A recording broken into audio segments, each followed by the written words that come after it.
नमस्कार, आप देख रहे हैं हेडलाइंस न्यूज। दिन भर की ताज़ा खबरों के लिए अभी सब्सक्राइब करें, साथ में बेल आइकन भी प्रेस कर लें। खबरों में आगे बढ़ने से पहले वीडियो को लाइक जरूर करें और अपने दोस्तों के साथ ज्यादा से ज्यादा शेयर करें। और आप किस राज्य शहर से न्यूज को देख रहे हैं, कमेंट में जरूर लिखें।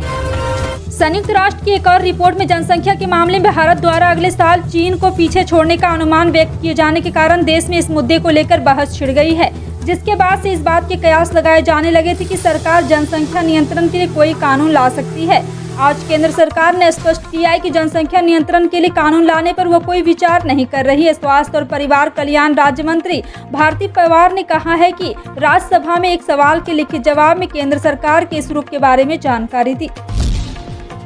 उत्तर प्रदेश में मदरसों में दी जा रही शिक्षा को बदलने की तैयारी। योगी वाले शिक्षक और शिक्षकों के लिए अब यूपी टीईटी परीक्षा को अनिवार्य करने की कवायद की जा रही। मदरसा बोर्ड ने एक प्रस्ताव भेजकर सिफारिश की है कि मदरसा में शिक्षक भर्ती के लिए टीईटी के अनिवार्य किया जाए। सरकार की इस पहल को मुस्लिम धर्मगुरु सही नहीं मान रहे हैं और सरकार के इस प्रस्ताव पर पुनर्विचार की अपील कर रहे हैं। मदरसों को बेहतर और आधुनिक बनाने के लिए योगी सरकार ने बड़ा फैसला करने जा रहा है। मदरसा बोर्ड की सिफारिश को मंजूरी मिली तो उसके बाद सिर्फ टीईटी पास शिक्षक ही मदरसे में पढ़ा सकेंगे। साथ ही मदरसों में अब दीनी तालीम के अलावा इंग्लिश, साइंस, मैथ, हिंदी, समाजशास्त्र और कंप्यूटर की शिक्षा भी दी जाएगी। इसको लेकर जल्द ही नियमावली में संशोधन किया जाएगा।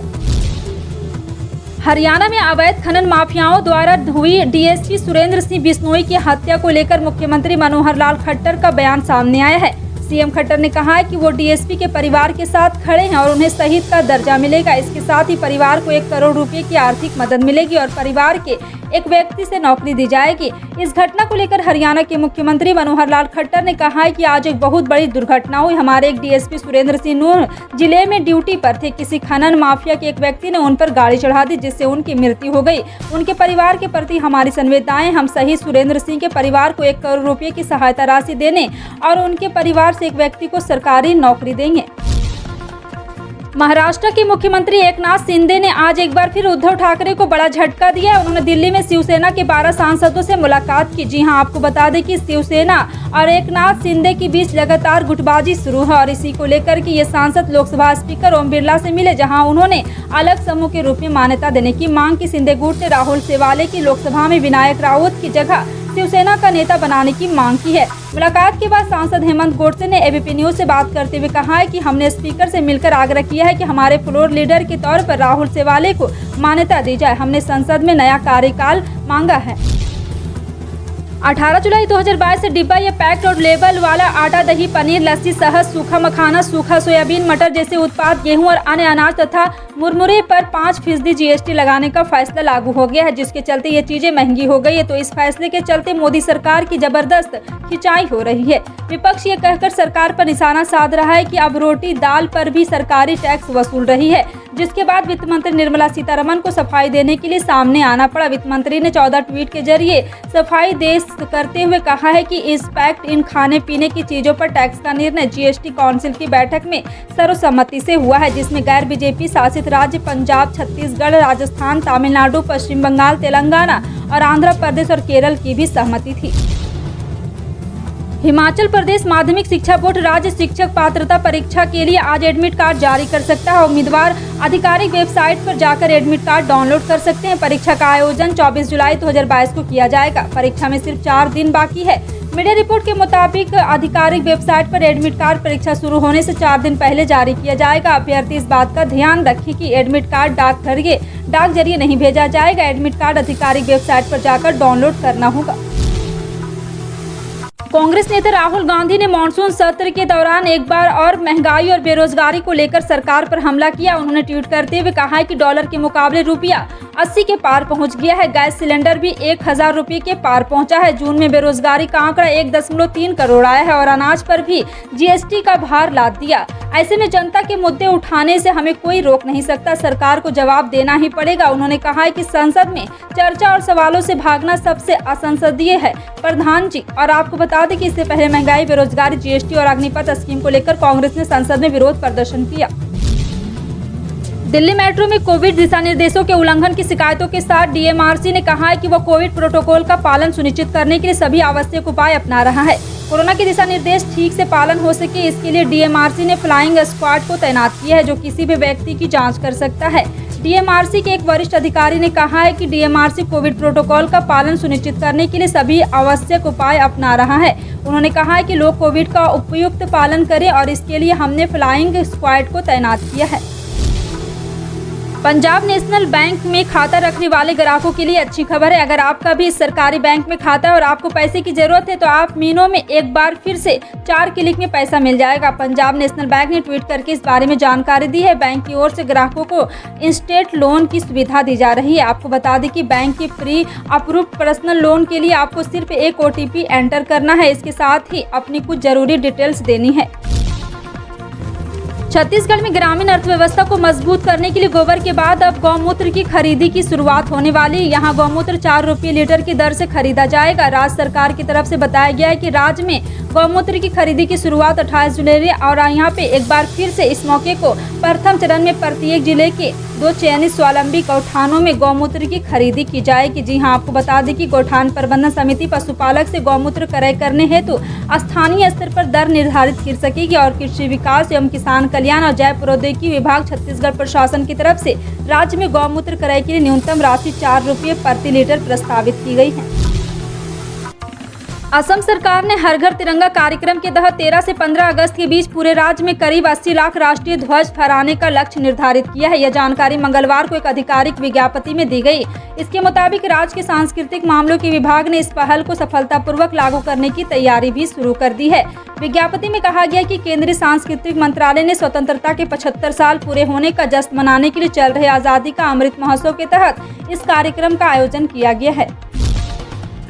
यूपी की राजधानी लखनऊ में लुलु मॉल के खुलने के बाद से ही बवाल जारी है। मॉल में बिना अनुमति नमाज हनुमान चालीसा पढ़े जाने की वीडियो वायरल होते ही यह जगह चर्चा में है।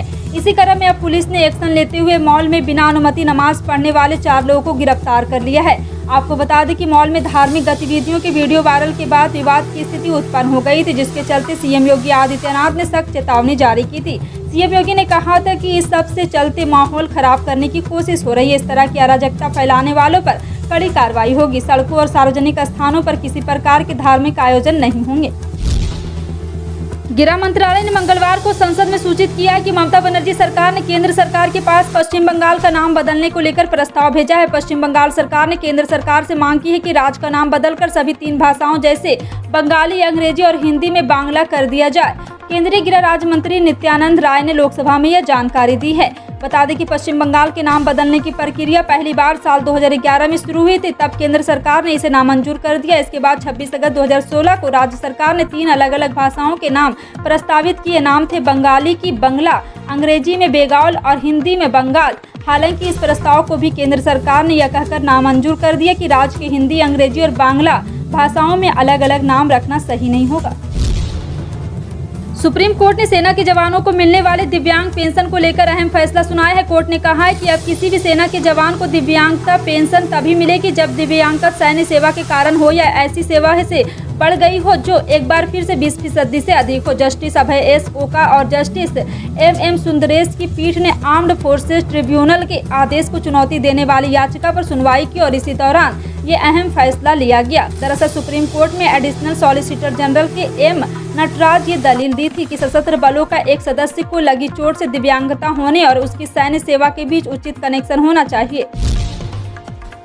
गुजरात में आगामी विधानसभा चुनाव को लेकर आम आदमी पार्टी ने तैयारियां शुरू कर दी है। आगामी विधानसभा चुनाव को देखते हुए दिल्ली के मुख्यमंत्री और आप के संयोजक अरविंद केजरीवाल 21 जुलाई को सूरत और गुजरात के दौरे पर जा रहे हैं। सूरत में वो गुजरात चुनाव के लिए अपना पहला चुनावी वादा कर सकते हैं। दिल्ली और पंजाब में मिली जीत के बाद अब उनका अगला निशाना गुजरात है। जी हां, आपको बता दें कि गुजरात में इस साल चुनाव होने वाले हैं। इसको लेकर सीएम अरविंद केजरीवाल वहां फोकस कर रहे हैं। कुछ दिन पहले केजरीवाल ने गुजरात का दौरा भी किया था। देश के कई राज्यों में हो रही भारी बारिश की वजह से लाखों लोग बाढ़ की चपेट में हैं। वहीं कुछ राज्यों के ज्यादातर इलाकों में सूखे जैसी स्थिति बनी हुई है। भारतीय मौसम विज्ञान विभाग केंद्र ने अलग अलग राज्यों में होने वाली बारिशों को लेकर जानकारी दी। IMD ने उत्तर पश्चिम भारत में आज से बारिश की गतिविधियां बढ़ने का पूर्वानुमान लगाया है। देश की राजधानी दिल्ली सहित उत्तर प्रदेश, बिहार, राजस्थान सहित कई राज्यों में मौसम में बदलाव आया है। इन राज्यों में आज बारिश होने के आसार हैं। बिहार किसान यूनियन के राष्ट्रीय प्रवक्ता राकेश टिकैत 3 दिन के दौरे पर सोमवार को बिहार पहुंचे हैं। यहां पहुंचकर उन्होंने कहा है कि बिहार में किसानों की स्थिति काफी खराब है। यहां सूखे की समस्या से राज्य के ज्यादातर हिस्से में किसान परेशान है। सरकार भी किसानों की मदद नहीं कर रही। मंडी सिस्टम भी बिहार में खत्म कर दिया गया है। इसी दौरान उन्होंने किसानों से उनकी स्थिति सुधारने के लिए कहा है कि वह बिहार में किसानों की आवाज बुलंद करेंगे और जरूरत पड़ी तो सीएम नीतीश कुमार से भी मुलाकात करेंगे। जी हां, आपको बता दें कि बिहार दौरे पर पटना पहुंचे राकेश टिकैत ने कहा, यहाँ किसान परेशान है, सरकार मदद नहीं कर रही, मंडी सिस्टम खराब है। उपभोक्ताओं को सस्ता पेट्रोल डीजल उपलब्ध कराने के लिए सरकार ने कवायद तेज कर दी है। अंतर्राष्ट्रीय स्तर पर कच्चे तेल की कीमतों में गिरावट का फायदा तेल विपणन कंपनी देश में उपभोक्ताओं को नहीं दिया गया है। ऐसे में सरकार ईंधन उत्पादों के दैनिक मूल्य में निर्धारण की नीति की समीक्षा करना चाह रही है। 1 मई 2017 से 5 शहरों में दैनिक आधार पर पेट्रोल डीजल के दाम की समीक्षा करने की व्यवस्था शुरू हुई थी, जबकि रसोई गैस और विमान ईंधन के मामले में इसे 15 दिन तक पद पर किया गया है। मामले से जुड़े 3 सूत्रों ने कहा है कि सरकार मौजूदा वाहन ईंधन मूल्य निर्धारण व्यवस्था की समीक्षा कर सकती है। आपका इन सभी खबरों पर क्या कहना है, कमेंट सेक्शन में टाइप करके जरूर बताएं। इसी तरह की पल पल की अपडेट जानने के लिए जुड़े रहें आप अपने हेडलाइंस न्यूज के साथ। मिलते हैं अगली बड़ी खबर में, तब तक के लिए जय हिंद।